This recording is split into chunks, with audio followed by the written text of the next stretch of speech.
नमस्कार नमस्कार आप सभी को नमस्कार। आइए आप सभी का स्वागत है हमारे YouTube चैनल ज्ञान गंगा में।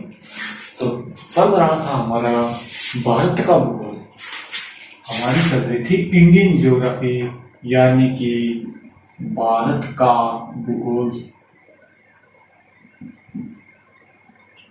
और भारत के भूगोल में हम देख रहे थे भारत के भौतिक प्रदेश को, भारत के भौतिक प्रदेश यानी भारत का भूगोल, भारत के भौतिक प्रदेश चल रहा है।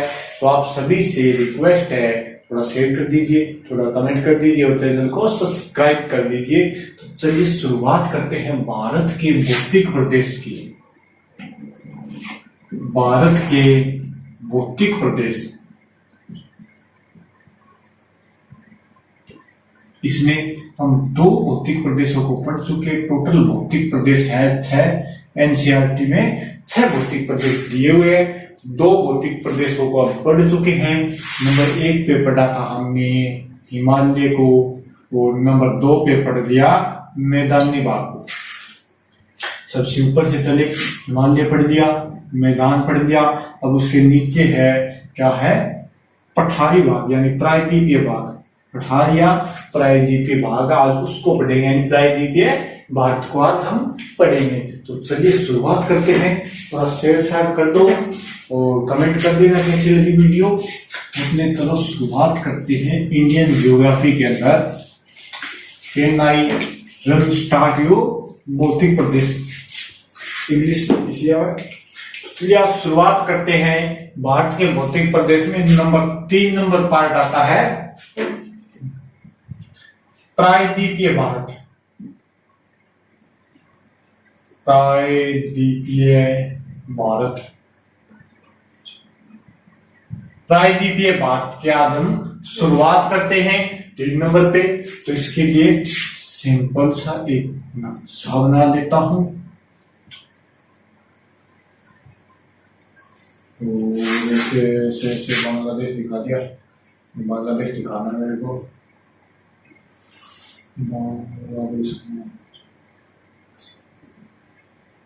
ये हो गया बांग्लादेश, इतना ऊपर चला गया, ठीक है।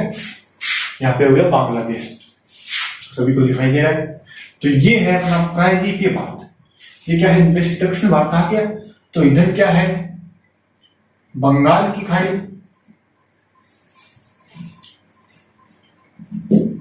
यहाँ पे अरब सागर हो गया, ये हो गया अरब सागर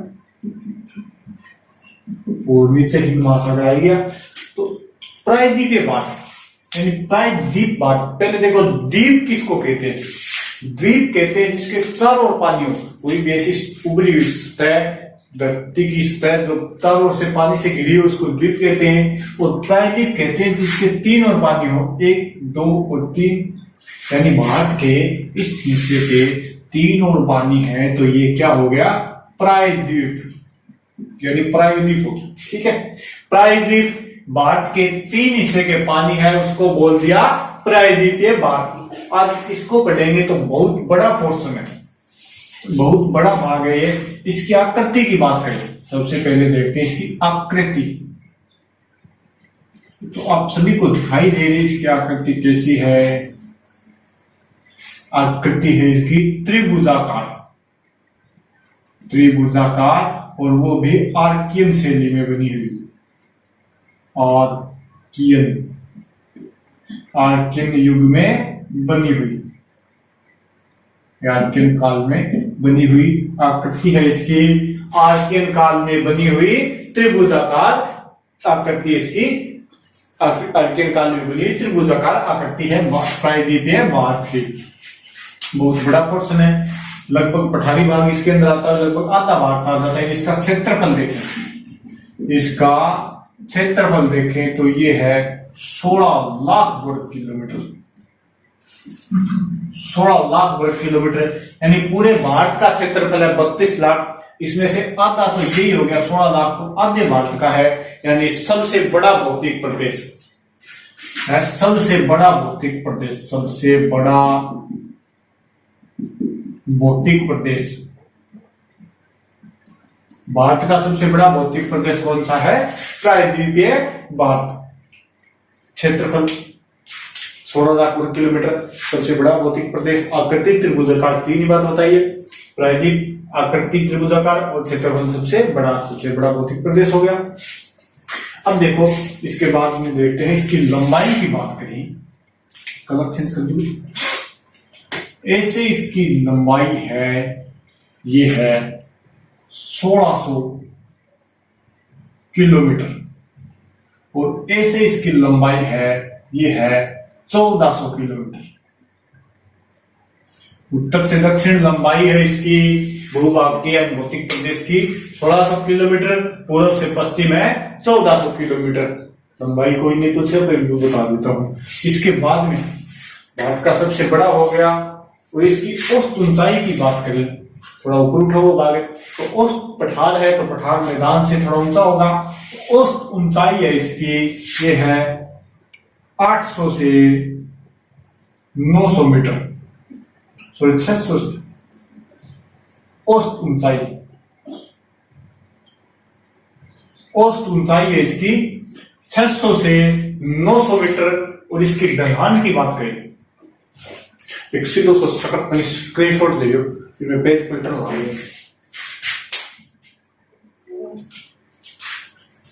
अब देखो ले लियो स्क्रीनशॉट। अब दिखाएंगे ढलान की बात, तो बहुत एक बार क्वेश्चन आइडिया है और ये एक कंसेप्ट आ रहा है, क्वेश्चन है मरुस्थल का ढाल किधर है या प्रायद्वीपीय भारत का ढाल किधर है, तो एक कोई गाइडलाइन अंदर को मिले, एक कॉन्सेप्ट आता है। अब देखो इन्हें दो भाग में बांट दियो, आठवीं, ये हो गया उत्तरी प्रायद्वीपीय भारत और ये हो गया दक्षिण प्रायद्वीपीय भारत, ठीक है। अब देखो ढाल देखांगे यानी जिन्हें पानी जाए वो ढाल भी नहीं होगी। अब आज ये प्रायद्वीपीय भारत की ढाल किधर है या उत्तर प्रायद्वीपीय भारत की ढाल किधर है, तो जिन्हें पानी की भी नहीं होगी तो पानी की सदैव नदियों, जिन्हें नदियां की भी नहीं ढाल होगी यानी कि आठे है चंबल नदी, वो चंबल नदी ऊपर गई। आठे है बेतवा, वो भी ऊपर जाए, सोन वो भी ऊपर जाए, ये होगी चंबल, बेतवा, सोन, यानी सभी नदियां ऊपर जाए तो आगे ढाल की न होगी, गंगा नदी में लगभग, तो इनकी होगी उत्तर दिशा में ढाल होगी उत्तर दिशा में। और अब नीचा पोर्शन में देखा तो एंगी कृष्णा गोदावरी हो गई, ये गोदावरी, कृष्णा, कावेरी, तो ये न जाए यानी कि पूर्व दक्षिण पूर्व के अंदर जाए तो आगे ढाल के होगी दक्षिण पूर्व के अंदर। कॉन्सेप्ट आता है जी नदियां बिना ढालों की, जैसे अपना मरुस्थल लेंगे तो लूनी नदी कहां से जाती है, उत्तर पूर्व से दक्षिण पश्चिम की ओर जाती है, तो तिरछी ढाल होगी। अब चलो ना कुछ भाग है, इनमें कुछ पार्ट है, ये देखा बाबा तो बड़ो है, तो इन्हें थोड़ा थोड़ा अलग अलग पठार है, अलग अलग श्रेणियां हैं, मौजूद के बने है, तो यहाँ अलग अलग है पार्ट दे दिया।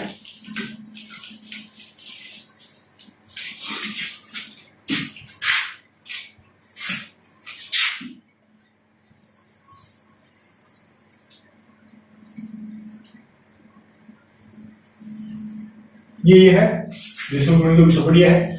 अठ ये जना एक पर्वत श्रेणी है,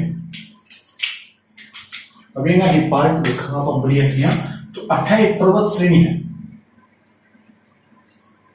इको नाम है अरावली। सारा जानो अरावली पर्वतमाला राजस्थान के अंदर है, 692 मीटर लंबी है और पालनपुर से रायसीना सबसे ऊंची चोटी गुरु शिखर 1722 या 1727 मीटर। अरावली जो भी एक विभाग है यानी पठारी भाग विभाग है, प्रायद्वीपीय भारत का ही भाग है अरावली। फिर इसके नीचे यहां पर एक पठार आता है मालवा का पठार, मालवा का पठार, नीचे एक पठार आ गया मालवा का पठार, और 18 फिर नागपुर का पठार, नागपुर का पठार, योग्यो दक्कन को पठार, दक्कन का पठार या इसको बोला जाता है दक्षिण का पठार भी बोला जाता है, महाराष्ट्र का पठार भी बोला जाता है। एक यहां पे है, यहां पे कौन सा राज्य हो गया मेघालय, मेघालय, तो यहाँ पर है मेघालय का पठार, इसको बोला जाता है शिलांग का पठार, शिलांग का पठार भी इसको बोला जाता है। अब देखो सब चीजें आपके सामने है, तो एक सिंपल सा बढ़िया सा क्वेश्चन है कि जो मेघालय का पठार है या शिलांग का पठार है, ये किस भौतिक भूभाग में आता है? मेघालय का पठार या शिलांग का पठार किस भौतिक भूभाग में आता है? और ये क्वेश्चन आया हुआ भी है, क्वेश्चन पेपर में आया हुआ है। तो देखिए यहाँ पे ये रह जाता है गंगा का मैदान, यानी उत्तर के मैदान बोल सकते हैं इसको। ऊपर इसके रह गया हिमालय पर्वतीय श्रृंखला, ये रह गया पठारी भाग। तो मेघालय का पठार है, ये है इसी पठारी भाग का हिस्सा, ये यहां से कटा हुआ है, इसी पठारी भाग का हिस्सा। और कटा किस वजह से है? तो ये कटा है मालदा गैप की वजह से, इसको अलग करता है Malda gap. Malda gap in दोनों को अलग करता है। और ये जो मेघालय का पठार या शिलांग का पठार है, ये इसी प्रायद्वीपीय भारत का हिस्सा है, इसी प्रायद्वीपीय भारत का टुकड़ा है, और इसी के अंदर इसको गिना जाएगा। अगर क्वेश्चन आए मेघालय का पठार या शिलांग का पठार किस भौतिक भाग का खंड है, तो वो किसका हो गया? प्रायद्वीपीय भारत का। इतनी चीज बता दी। अब यहीं पर एक पड़ोस श्रेणी है सतपुड़ा, वो अपनी देखेंगे आगे। अब देखिए इसको अलग करता है, बताइए मैंने आपको, उत्तर में हिमालय गंगा सब आई गई। अब देखो एक एक को अलग अलग से पढ़ते हैं। आकृति इसकी देखें तो देखिए इसकी सीधी से आकृति बना के दिखाऊं तो इसकी बनती है, ये ऊपर होगी अरावली, और ऐसे फिर इसकी आकृति बनती है ऐसे, ऐसी आकृति बनती है इस पूरे प्रायद्वीपीय भारत की। तो इसकी आकृति है, यह होगी त्रिभुजाकार आकृति है, त्रिभुजाकार। ये ऊपर थोड़ी अरावली निकली, बाकी सभी बिल्कुल त्रिभुजाकार है। तो एक एक पार्ट को, जैसे अरावली, मालवा का पठार, नागौर का, दक्कन का और मेघालय का पठार, इनको अलग अलग से एक एक पार्ट को क्या है बाहर निकाल कर पढ़ते हैं। तो यहाँ पर स्क्रीनशॉट लेना चाहो तो ले लो, फिर इसको साफ करके आगे बढ़ते हैं। सभी को समझ में आ रहा होगा, अभी तो कोई समझने वाली बात बताई नहीं, अब आगे चलेंगे, इससे आगे आएगी समझने वाली बातें।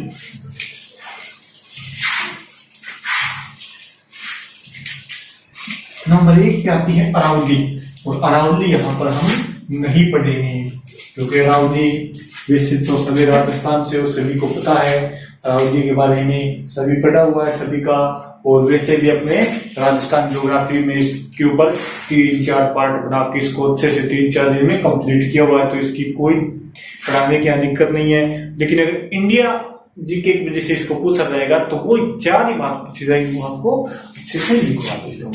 तो देखिए नंबर 1 पे पढ़ते हैं अरावली, इसी को पढ़ रहे हैं। नंबर 1 पे आ गई अरावली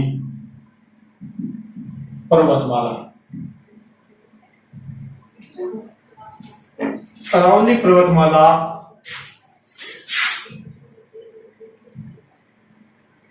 अरावली पर्वतमाला कहां से कहां तक है? मिनिकोय द्वीप से इसकी उत्पत्ति होती है, अरब सागर के मिनिकोय द्वीप से इसकी उत्पत्ति होती है। और ये कहां से कहां तक है? ये है पालनपुर गुजरात। पालनपुर गुजरात से रायसेन की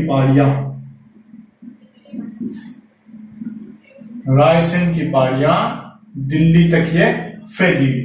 पालनपुर गुजरात से रायसेन की पहाड़ियां दिल्ली तक कौन सी पर्वत श्रृंखला है? ये होगी अरावली पर्वत श्रृंखला, अरावली पर्वतमाला। अब देखो इसकी लंबाई, कुल लंबाई पूछी जाएगी इंडिया जीके के अंदर, तो वो है 692 मीटर, 692 किलोमीटर इसकी कुल लंबाई है। और इसकी सर्वोच्च चोटी वो है गुरु शिखर 1722 या 27 मीटर। 1722 या 1727 मीटर। दूसरी सर्वोत्तम चोटी है शेर, दोनों सिरोही के अंदर है। शेर की ऊंचाई है 1597 मीटर। तो ये आपकी पढ़ी हुई है राजस्थान ज्योग्राफी के अंदर, तो इसके ऊपर कोई ज्यादा टाइम खराब नहीं करते हुए अपनी सीधा पढ़ते हैं पार्ट नंबर 2 के ऊपर। तो वहां से इसको देख लेना। और वैसे आप सभी को पढ़ा हुआ है, मैं मान के इसके आगे चलता हूँ कि रात अरावली सभी ने अच्छे से पढ़ रखी है। तो मैं आगे चलता हूँ 2 नंबर पार्ट के ऊपर। और इसका 2 नंबर पार्ट ले लेते हैं मालवा का पठार। नंबर 2 पे लेते हैं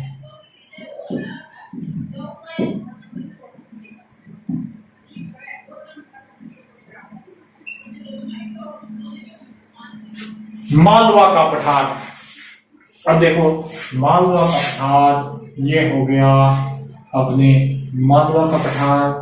इसके यहां पे है अरावली, यहां पे अरावली, ये यहां पे हो गया इसके राजस्थान। इधर पड़ता है पूर्व में बुंदेलखंड, यहां पे बुंदेलखंड। अरावली से बुंदेलखंड के बीच कौन सा पठार है?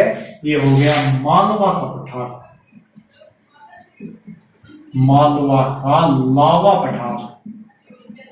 इसकी मिट्टी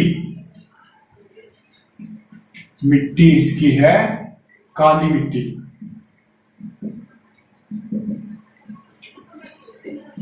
मिट्टी है इसकी काली। कहां से कहां तक है? इधर अरावली, इधर बुंदेलखंड। और इसकी मिट्टी लावा काली मिट्टी है इसकी। और यहां इसकी लंबाई की बात करें तो इसकी कोई याद नहीं करनी है लंबाई, 530 किलोमीटर इसकी लंबाई है। और क्या नहीं करनी है? याद नहीं करनी इसकी लंबाई। मुख्य रूप से कौन से जिले में पड़ता है? तो मुख्य रूप से कौन से राज्य में पड़ता है? मुख्य रूप से ये एनपी यानी मध्य प्रदेश में पड़ता है।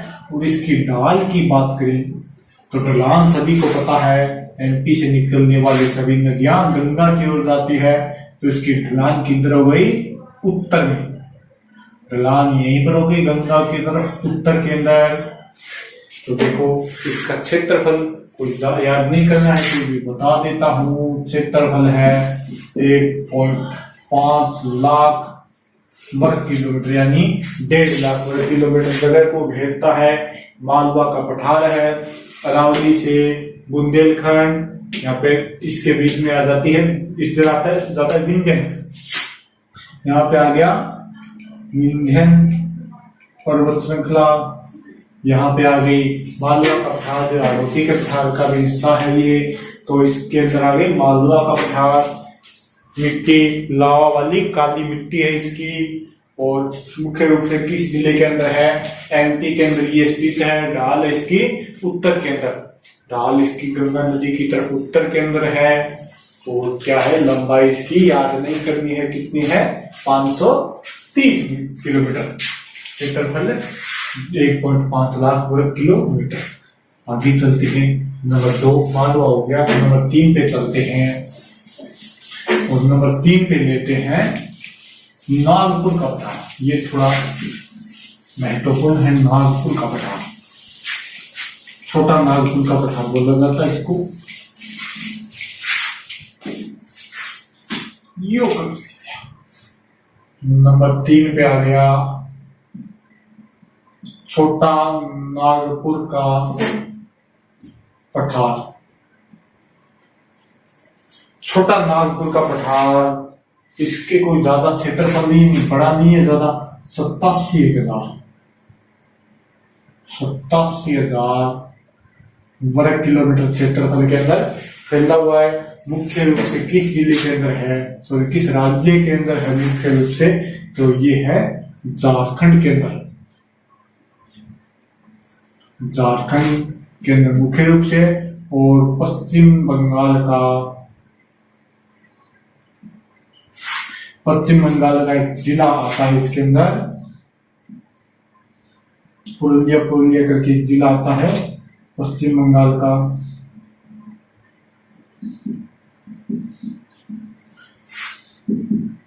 पश्चिम बंगाल का पुरुलिया करके जिला आता है, पुरुलिया जो भी है। बाकी मुख्य रूप से किसके अंदर पड़ता है, झारखंड के ऊपर। तो देखो कैसा है ये हो गया छोटा नागपुर का पठार। यहाँ पर इसके नदी जाती है सोन नदी। इसके यहां से एक नदी जाती है महानदी, और इसके बिल्कुल बीच से नदी जाती है दामोदर नदी।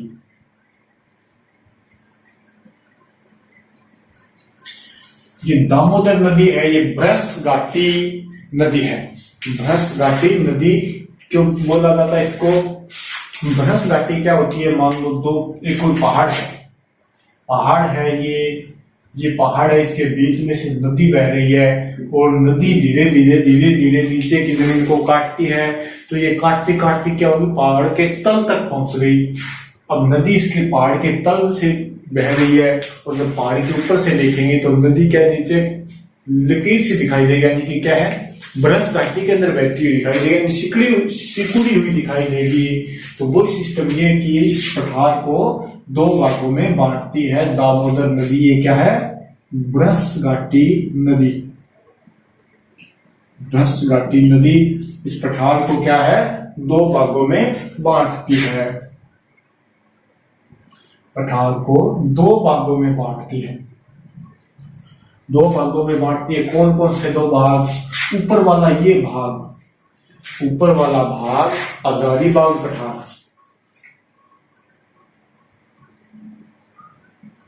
हजारीबाग पठार, और नीचे वाला हो गया रांची पठार।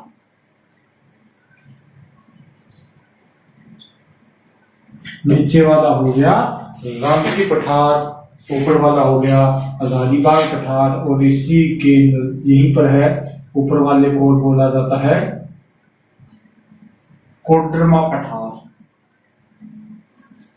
रांची पठार और कोडरमा पठार दो भागों में डिवाइड करती है। इसी के अंदर यहीं पर स्थित है रांची शहर। इसी पठार रांची पठार पर स्थित क्या है, रांची शहर। और देखो क्या क्या बताया आपको इसके अंदर। सबसे पहले देखो छोटा नागपुर का पठार 87,000 वर्ग किलोमीटर के अंदर फैला हुआ है। झारखंड और पश्चिम बंगाल के अंदर स्थित है, मुख्य रूप से झारखंड के अंदर स्थित है। पश्चिम के अंदर देखें तो सोन नदी, दक्षिण में देखें तो महानदी, और मध्य से दामोदर नदी। इसको दो भागों में डिवाइड करती है। भ्रश घाटी नदी है, दो भागों में डिवाइड करती है पठार को। ऊपर वाले भाग को, उत्तरी भाग को बोला जाता है हजारीबाग पठार या कोडरमा पठार। नीचे वाले को बोला जाता है रांची पठार, और यहीं पर क्या है, रांची शहर भी बसा हुआ है। किसी को दिक्कत लिखने समझने में मेरे हिसाब से कोई दिक्कत नहीं होनी चाहिए। तो ये हो गया 3 नंबर। आगे वाले भाग में चलते हैं और आगे वाला भाग लेते हैं मेघालय का पठार।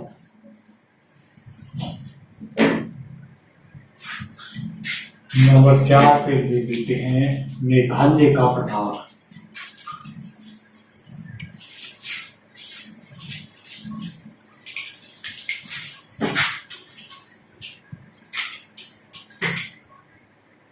नंबर 4 पे आ गया मेघालय या शिलोंग का पठार।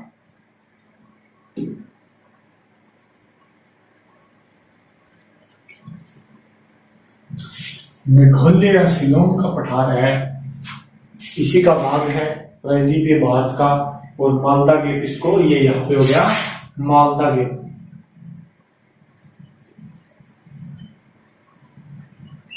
अलग करता है।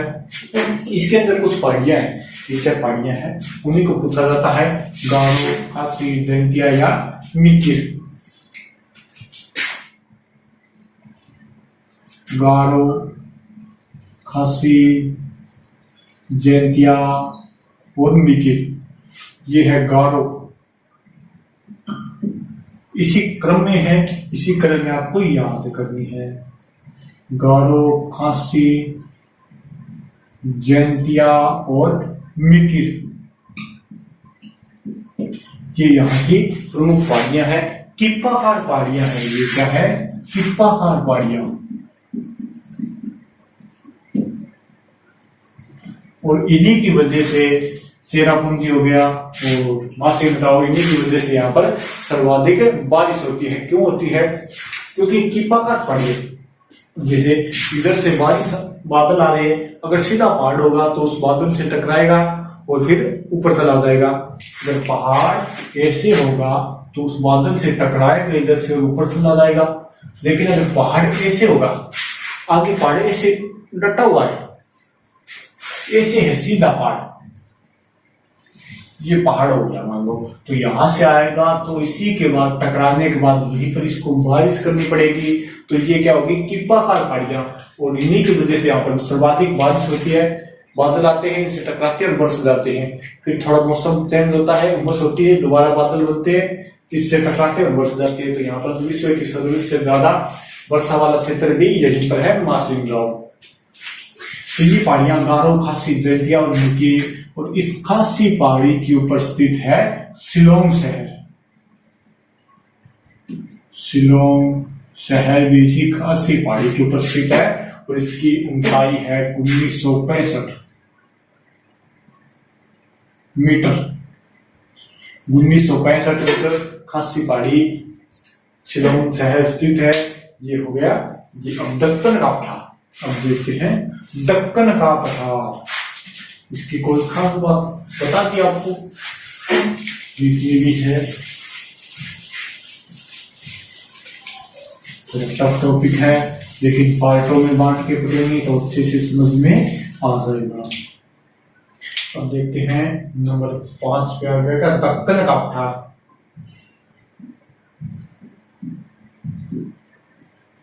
सबसे बड़ा भाग है इसका, इसका क्षेत्रफल है लगभग 7 लाख वर्ग किलोमीटर। 7 लाख वर्ग किलोमीटर क्षेत्र के अंदर फैला हुआ है, दक्कन का पठार है। और इसके मुख्य किस राज्य के अंदर है? मुख्य रूप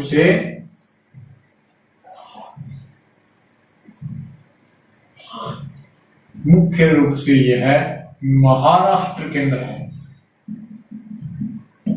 महाराष्ट्र में स्थित है, मुख्य रूप से महाराष्ट्र में स्थित है। अब इसको थोड़ा डायग्राम से समझ लो। ये हो गया अपना दक्कन का पठार। दक्कन या दक्षिण का पठार, इसको महाराष्ट्र का पठार भी बोला जाता है। महाराष्ट्र का पठार इसको बोला जाता है। मुख्य रूप से महाराष्ट्र में है। इधर छत्तीसगढ़ में भी पड़ता है, थोड़ा सा एमपी के अंदर भी पड़ता है। ये छत्तीसगढ़ के नीचे क्या गया? उड़ीसा, इधर आंध्र प्रदेश में भी जाता है, तमिलनाडु, कर्नाटक, यहाँ पर लगभग सभी आसपास वाले राज्यों में फैला हुआ है। तमिलनाडु हो गया, कर्नाटक हो गया, आंध्र प्रदेश, छत्तीसगढ़, एमपी, यहाँ पर सभी के अंदर फैला हुआ दक्कन का पठार। और मुख्य रूप से पूछे तो हो गया महाराष्ट्र के अंदर। अब देखो, इसी पठार के यहां से इसी पठार के यहां से एक पर्वत श्रेणी गुजरती है जिसका नाम है सतपुड़ा। सतपुड़ा श्रेणी, यहीं से गुजरती है सतपुड़ा श्रेणी। और इस सतपुड़ा श्रेणी की सर्वोच्च चोटी है। इसकी सर्वोच्च चोटी है जिसका नाम है धूपगढ़। सर्वोच्च चोटी है ये धूपगढ़। ये है 1350 मीटर धूपगढ़। और ये चोटी है सर्वोच्च चोटी। और किस पर्वत के ऊपर है? ये पर्वत है महादेव पर्वत पर। महादेव पर्वत पर स्थित है। यानी सतपुड़ा श्रेणी की सर्वोच्च चोटी धूपगढ़ 1350 मीटर। महादेव पर्वत पर यानी महादेव की क्या चढ़ाई जाती है, धूप चढ़ाई जाती है। और इसकी दूसरी सबसे ऊंची चोटी है, वो है दूसरी सबसे ऊंची चोटी अमरकटक। अमरकटक 1060 मीटर। और यहीं से क्या है, नर्मदा नदी का उद्गम स्थान है। नर्मदा व सोन नदी का उद्गम इसी अमरकटक की पहाड़ियों से होता है, नर्मदा व सोन नदी का। और इसी धूपगढ़ के नजदीक एक स्थान पड़ता है एमपी के अंदर, जिसे बोला जाता है पंचमंडी। और ये पंचमंडी है, ये एमपी का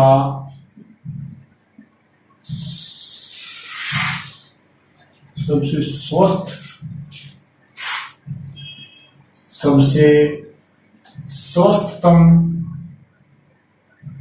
स्थान है। सबसे स्वस्थतम स्थान है पंचमंडी, एमपी का धूपगढ़ के नजदीक पड़ता है। यहाँ पर नहीं तो कोरोना वायरस होता है और नहीं ब्लैक फंगस होता है। तो सबसे स्वस्थतम स्थान कौन सा हो गया, एमपी का पंचमंडी और धूपगढ़ के नजदीक पड़ता है। और एक दूसरी चोटी इसकी अमरकटक, जिसकी ऊंचाई 1060। नर्मदा व सोन नदी का उद्गम स्थान यहीं से है। अब देखो, इस सतपुड़ा की पहाड़ियां धूपगढ़ के सबसे नजदीक पड़ता है। अब एक क्वेश्चन आया था IAS 2005 के अंदर, IAS 2005 के अंदर, IAS 2005 के अंदर एक क्वेश्चन, अजंता की गुफाएं, अजंता की गुफाएं कहां पर स्थित है, अजंता की गुफाएं कहां पर स्थित है, ये कमेंट करके बताना। आपको पता हो तो मैं इसके बाद में आपको बताऊंगा, थोड़ी 1-2-4-5 मिनट बाद आपको बताऊंगा, आगे करूंगा तो बता दूंगा, ठीक है। तो ये हो गया अपना कौन सा, दक्कन का पठार। दोबारा देखो, अच्छे से देखो, ध्यान से देखो। दक्कन का पठार क्या होता है, दक्कन का पठार 7 लाख वर्ग किलोमीटर के अंदर फैला हुआ, मुख्य रूप से महाराष्ट्र में। ऊपर नर्मदा, ऊपर इसके क्या है, श्रेणी है नर्मदा नदी। हाँ, एक चीज हो रही है, नर्मदा से ज्यादा यहाँ से नर्मदा नदी निकलती है, तो यहां से होगी नर्मदा नदी। और यहीं पर है ताप्ती नदी। तो ये सतपुड़ा श्रेणी है, ये नर्मदा व ताप्ती के मध्य स्थित है।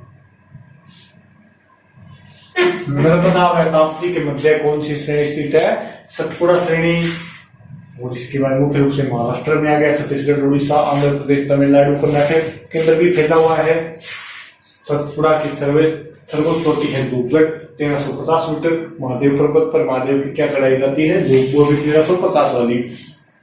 इसी के नजदीक है पंचमंडी, एमपी का सबसे स्वस्थतम स्थान। और इसी की दूसरी चोटी है अमरकटक, 1060 मीटर, जहां से नर्मदा और सोन नदी का क्या है, उद्गम स्थान है। इसके अंदर कोई दिक्कत मेरे हिसाब से नहीं होनी चाहिए। आगे चलते हैं। एक क्षेत्र आता है दंडकारण्य, क्षेत्र आता है दंडकारण्य, जिसका जिक्र रामायण और महाभारत में आता है। और वो यहीं पर है, कहां पर, उड़ीसा के अंदर। उड़ीसा प्लस आंध्र प्रदेश प्लस उड़ीसा के अंदर हो गया, आंध्र प्रदेश में हो गया, और कहां हो गया, उड़ीसा, आंध्र प्रदेश और उड़ीसा, आंध्र प्रदेश में। दंडकारण्य उड़ीसा और आंध्र प्रदेश और थोड़ा बहुत भाग इसका उड़ीसा, आंध्र प्रदेश, छत्तीसगढ़ के अंदर आ गया। छत्तीसगढ़ के अंदर इसका थोड़ा बहुत आगे आ जाता है।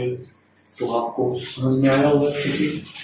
अब क्या करना है, वो कॉपी में निकाल लो, वो इसकी क्या लिख लो, नोट्स लिख लो अच्छे से।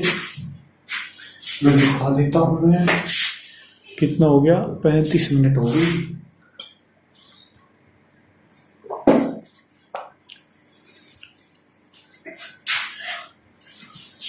दस मिनट में नोट्स लिखवा दूंगा अभी, ठीक। समझ में आया होगा इतना, कुछ स्क्रीनशॉट लेना चाहिए ले लो। अब इनके बढ़िया से नोट्स उतार लो।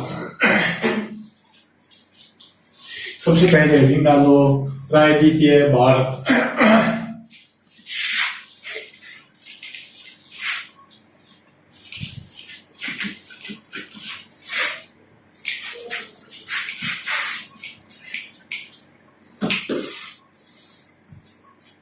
प्रायद्वीपीय भारत हेडिंग डाल दी।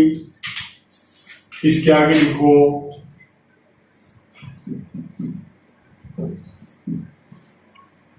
गोंडवाना लैंड का भाग। गोंडवाना लैंड का भाग है प्रायद्वीपीय भारत। गोंडवाना लैंड का भाग है, आकृति है त्रिभुजाकार।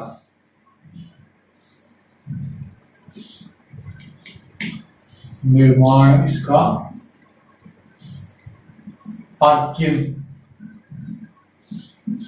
आर्कियन युग में निर्माण हुआ। इसका त्रिभुजाकार आकृति का निर्माण हुआ है आर्कियन युग के अंदर। उत्तर से दक्षिण, उत्तर से दक्षिण है, ये है 1600 किलोमीटर। पूर्व से पश्चिम 1400 किलोमीटर। उत्तर से दक्षिण 1600 किलोमीटर, पूर्व से पश्चिम 1400 किलोमीटर। कुल क्षेत्रफल देखें इसका तो ये है 16 लाख वर्ग किलोमीटर। भारत का सबसे बड़ा, भारत का सबसे बड़ा भौतिक प्रदेश। भारत का सबसे बड़ा भौतिक प्रदेश। तो इसके मुख्य भाग देखते हैं।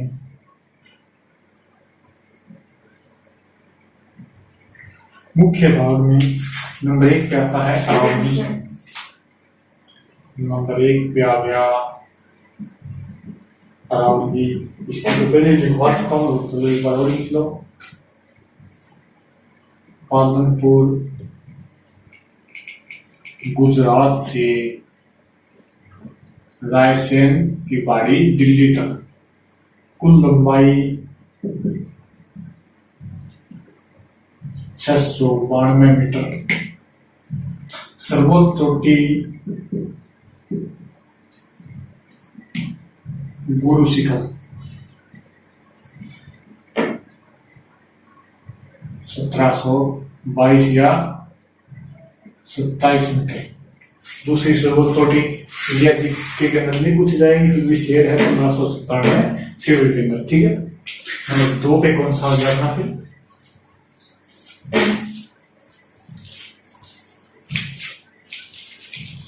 मालवा का पठार। लिख लिया होगा, थोड़ा स्टीयर रोक के लिख दिया मोटा।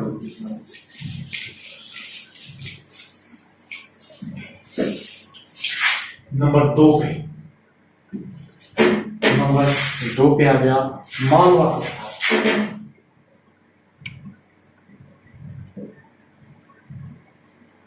मालवा का पठार देखो, मालवा के पठार में देखो अरावली व विंध्यन के मध्य, अरावली व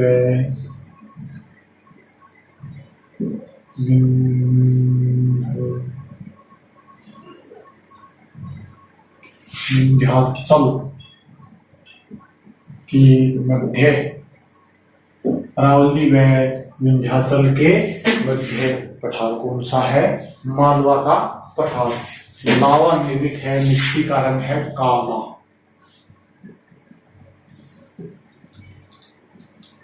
लावा निर्मित काली मिट्टी से ये बना हुआ है। क्षेत्रफल देखें तो 1.5 लाख वर्ग किलोमीटर है। लंबाई है इसकी 530 किलोमीटर।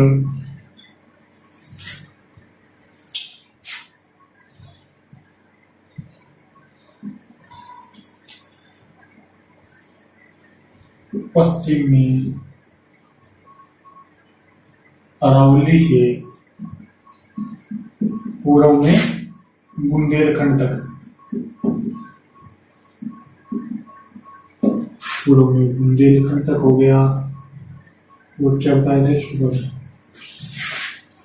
पश्चिम में अरावली से लेकर पूर्व में बुंदेलखंड तक हो गया। वो ढाल इसकी गंगा नदी, ढाल होगी इसकी गंगा नदी की तरफ। ठीक है, अब नंबर 3 पे लिखो छोटा नागपुर।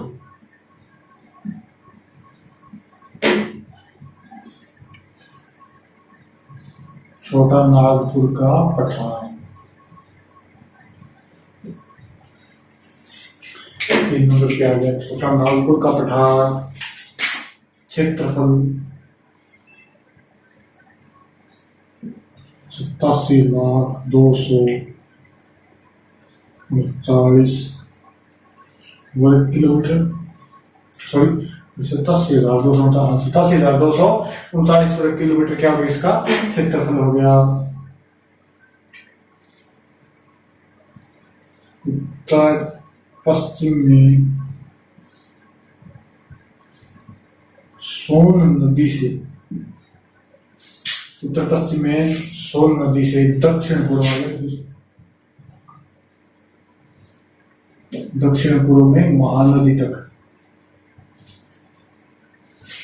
उत्तर पश्चिम में सोन नदी से दक्षिण पूर्व में महानदी तक। और मध्य में क्या होगी, दामोदर नदी।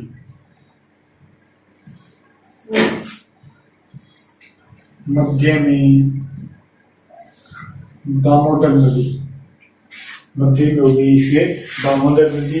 और दक्षिणी सीमा इसकी महानदी बनाती है, आपको बता दिया। और ये महानदी बृहस्पति होगी, इसको 2 भागों में डिवाइड करती है। दामोदर नदी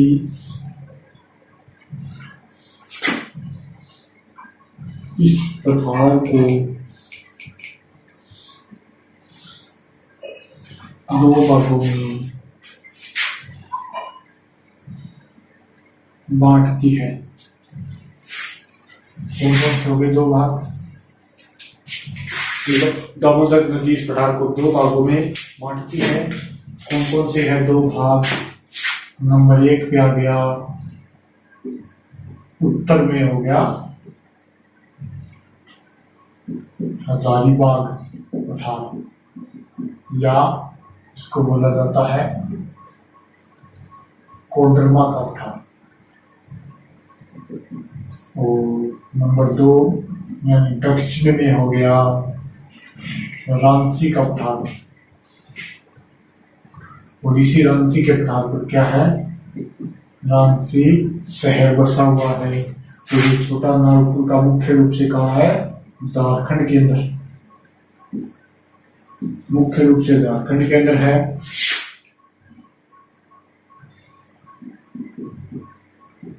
झारखंड, मुख्य रूप से झारखंड प्लस पश्चिम बंगाल का पुरुलिया जिला,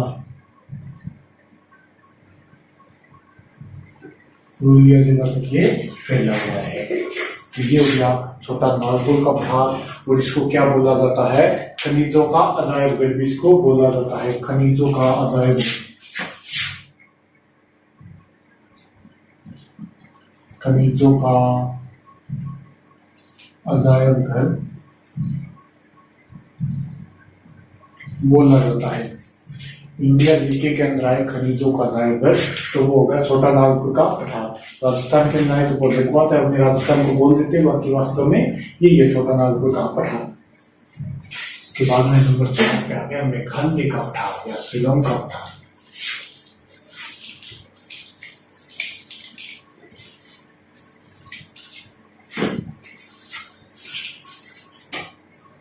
नंबर 4 पे आ गया मेघालय या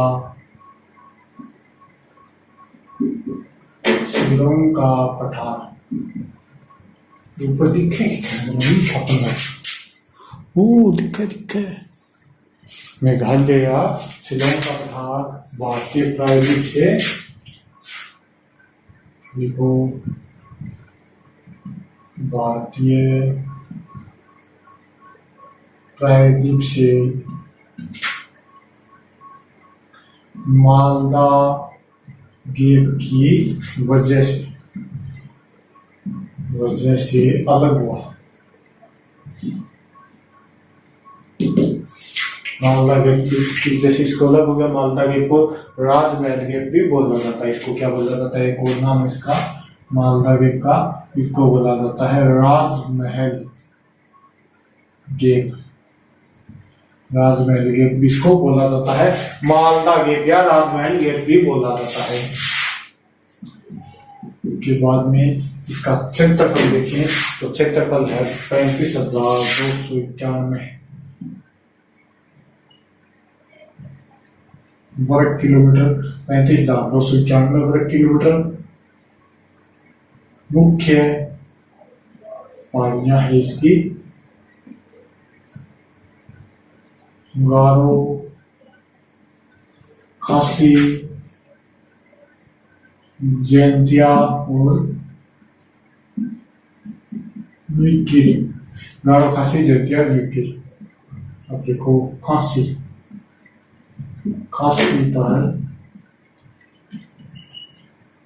शिलोंग शहर बसा है। सर्वोत्तम पहाड़ी है यहाँ की।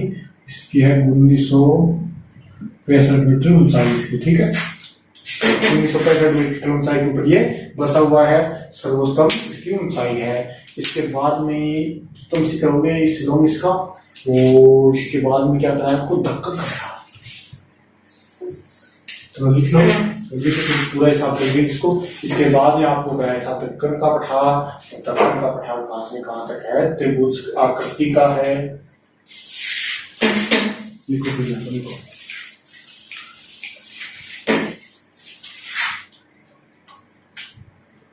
नंबर 5 पे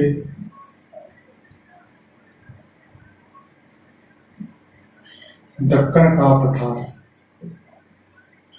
इसकी आकृति भी कैसी है? त्रिभुज की।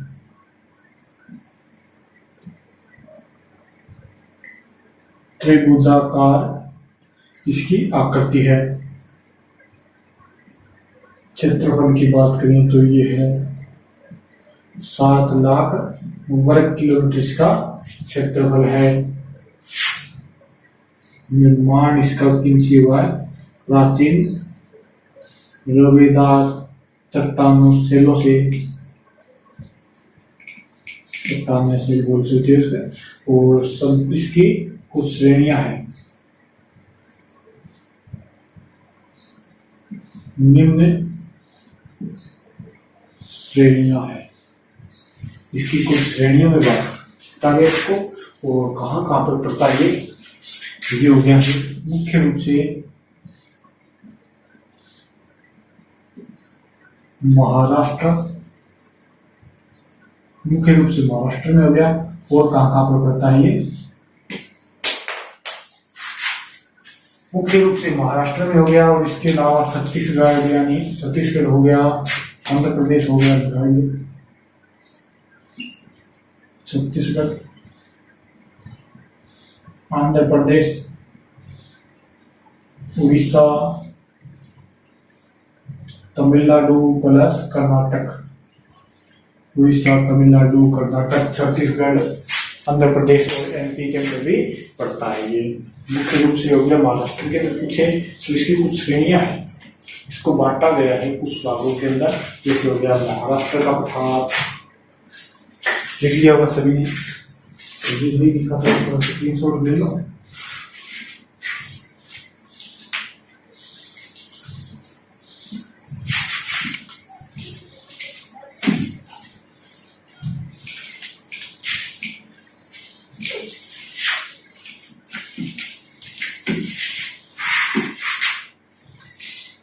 इसकी श्रेणियां है तो नंबर 1 पे आती है सतपुड़ा।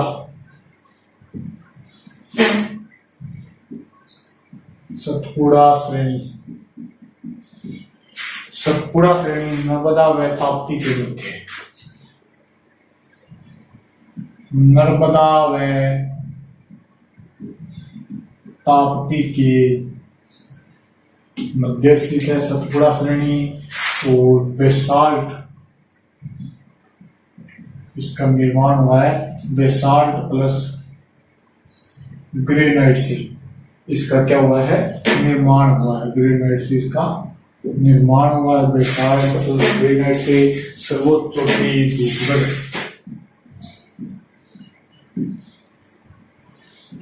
सर्वोच्च चोटी इसकी धूपगढ़ 1350 मीटर। सर्वोच्च चोटी धूपगढ़ 1350 मीटर। और स्थित कहाँ है? महादेव पर्वत पर, महादेव पर्वत पर। और इसी के नजदीक क्या है? पंचमंडी एमपी का। ठीक है। दूसरी सर्वोच्च चोटी,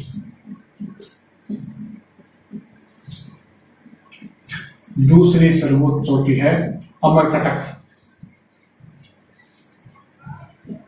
अमरकटक दूसरी सर्वोच्च चोटी है 1060 मीटर। और यहां से क्या है? नर्मदा व सोन नदी का उद्गम, नर्मदा व सोन नदी का उद्गम है। और ये है जो, ये क्या है? निकाल पहाड़ी पर है ही, निकाल पहाड़ी की सर्वोच्च चोटी, निकाल पहाड़ी की सर्वोच्च चोटी है ये। इसके बाद में नंबर 2 पे आ गया इसका महाराष्ट्र का पठार। 1 पे आ गया सतपुड़ा श्रेणी, नंबर 2 पे आ गया महाराष्ट्र का पठार।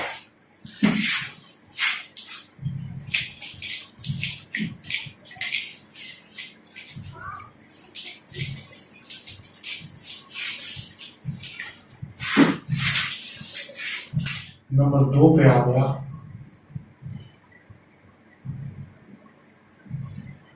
महाराष्ट्र का पठार। अब महाराष्ट्र का पठार मुख्य रूप से महाराष्ट्र में स्थित है और वो भी कोकण और सह्याद्री को छोड़कर मुख्य रूप से महाराष्ट्र में कोकण व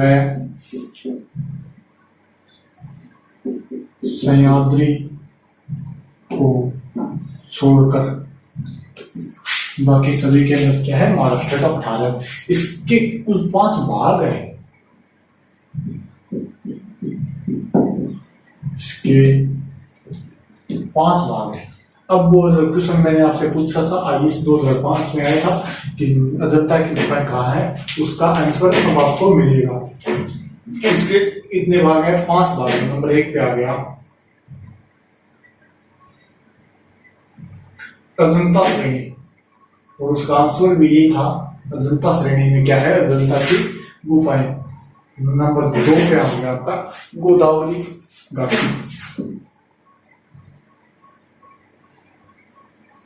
गोदावरी घाटी। नंबर 3 पे आता है अहमदनगर बालाघाट, अहमदनगर बालाघाट। और नंबर 4 पे आ गया Bhima basin, Bhima basin, Bhima basin, Bhima basin. और नंबर 5 पे आ गया आपका महादेव उच्च भूमि, महादेव उच्च भूमि।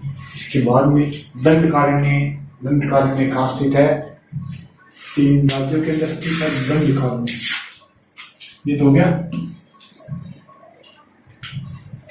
इसके बाद में एक लाइन रही है, मतलब दंडकारण्य कहाँ स्थित है? दंडकारण्य ये स्थित है उड़ीसा छत्तीसगढ़ प्लस आंध्र प्रदेश। उड़ीसा, छत्तीसगढ़ और आंध्र प्रदेश में क्या है, दंडकारण्य स्थित है। तो ये हो गया अपना भारत का प्रायद्वीपीय भारत या भारत का पठारी भाग जो कंप्लीट हो गया है। सब आशा है कि आप सभी को अच्छे से समझ में आया होगा। सभी से रिक्वेस्ट है, शेयर कर दीजिए, कमेंट कर दीजिए, सब्सक्राइब कर दीजिए चैनल को, नहीं किया है तो, और अपने दोस्तों को भी सब्सक्राइब करवा लीजिए। तो इसके आगे पढ़ेंगे तक की सीमा, और अगर कोई भी ढीला शिकवा हो तो कमेंट करके जरूर बताना। तो ओके, कल पढ़ेंगे। गुड नाइट, गुड मॉर्निंग, जो भी टाइम हो देख रहे हो वही हो गया।